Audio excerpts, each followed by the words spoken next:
বিয়ে মানে প্রচুর খাওয়া দাওয়া, অনেক অনেক রিচুয়াল, অনেক অনেক আনন্দ। সবচেয়ে মজা তো হয় গেট ধরাতে। শোভন ভাইয়া এবং মিমের মানে আমার বেস্ট ফ্রেন্ডের সবচেয়ে স্পেশাল দিনটা আজকে আমি আপনাদের সাথে শেয়ার করতে যাচ্ছি। আপনারা ওদের জন্য অনেক অনেক দোয়া এবং ভালোবাসা দিবেন যাতে ওরা সবসময় হ্যাপি থাকতে পারে। আর আপনাদের অনেক অনেক কোয়েশ্চেন ছিল এই বিয়ে নিয়ে, সো আমি এই ভিডিওতে কিছু কিছু কোয়েশ্চেনের আনসার দিয়ে দিব। সো আজকের ভিডিওটা কিন্তু অনেক সুন্দর হতে যাচ্ছে। সো চলেন শুরু থেকে শুরু করা যাক। বিয়েতে সবচেয়ে মজার পার্ট হচ্ছে গেট ধরা। তো আমরা বরযাত্রী নিয়ে গেটে একদমই হাজির, আর সেখানে চলতেছিল তুমুল ঝগড়া।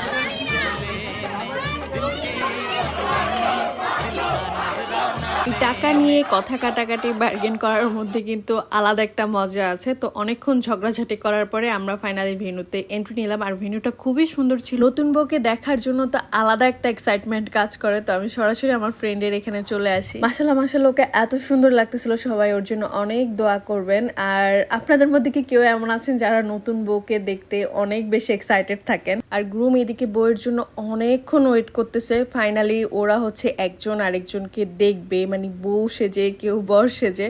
তো এই জিনিসটার মধ্যে কিন্তু আলাদা একটা মজা আছে, রাইট? যারা বিয়ে করেছে আই থিঙ্ক সবাই এই জিনিসটা জানে। তো ওদের লাভ ম্যারেজ নাকি অ্যারেঞ্জ ম্যারেজ, এটা নিয়ে আমার কাছে প্রচুর কোয়েশ্চেন এসেছে। অ্যাকচুয়ালি ওদের ম্যারেজটা হচ্ছে অ্যারেঞ্জ ম্যারেজ। তবে হ্যাঁ, যদি কেউ একবার দেখে সবাই ভাববে যে ওদের লাভ ম্যারেজ, কজ ওরা মাশাআল্লাহ এত কিউট একটা কাপল। অনেক বছর পরে যখন আপনার কোনো একটা ফ্রেন্ডের বিয়ে হবে তখন কিন্তু পুরনো সব বন্ধু বান্ধবের সাথে আপনার মিট আপ হয়, আর এই জিনিসটা কিন্তু আলাদা একটা শান্তি কাজ করে। অ্যান্ড এদিকে হচ্ছে সবাই মিলে খেতে বসে যায়, আর বিয়ে বাড়ির খাবার দাবার মানে কাচ্চি, দেখে তো আবার খেতে ইচ্ছা করতেছে। আর ওদের কাচ্চিটা এত ভালো ছিল, এত ভালো ছিল, সেরা, মানে 100তে 100। তো তারপর আর কি গিফট দেওয়া নেওয়ার পালা। আর মামা হচ্ছে সবচেয়ে মজার মানুষ। দেন হচ্ছে মালা বদল, আয়না দেখা, প্রত্যেকটা ফাংশনে কিন্তু আমরা ভীষণ মজা করেছি। আমাকে কিন্তু অনেকে একটা কোয়েশ্চেন করেছে যে আপু আপনার নিজের ভাই কিনা, বেস্ট ফ্রেন্ডকে বিয়ে করায় ভুল করছেন, কয়দিন পরে হচ্ছে ঝগড়াঝাটি হবে, এরকম অনেক অনেক কোয়েশ্চেন ছিল। অ্যাকচুয়ালি সত্যি বলতে ভাইয়ার সাথে হচ্ছে আমার কাজের সূত্রে আরো 7 থেকে 8 বছর আগে পরিচয়। অ্যান্ড আলহামদুলিল্লাহ আমাদের মধ্যে খুব ভালো একটা বন্ডিং। ইভেন আন্টি আমাকে এত আদর করে। ইন রিয়েল হচ্ছে ভাইয়ারা 2 ভাই আর আমরা হচ্ছে 3 বোন।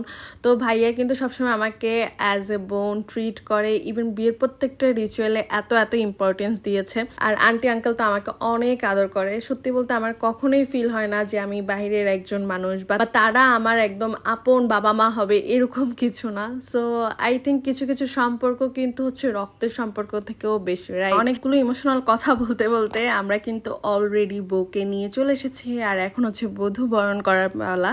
আন্টি হচ্ছে খুব সুন্দর একটা বালা দিয়ে মানে বউকে ওয়েলকাম করেছে। মানে এই জিনিসটা এত কিউট। মাশাআল্লাহ মাশাআল্লাহ, সবাই অনেক অনেক মাশাআল্লাহ বলবেন এবং দোয়া করবেন। আর এটাই ছিল আমার বেস্ট ফ্রেন্ড এবং ভাইয়ার বিয়ের লাস্ট ভিডিও।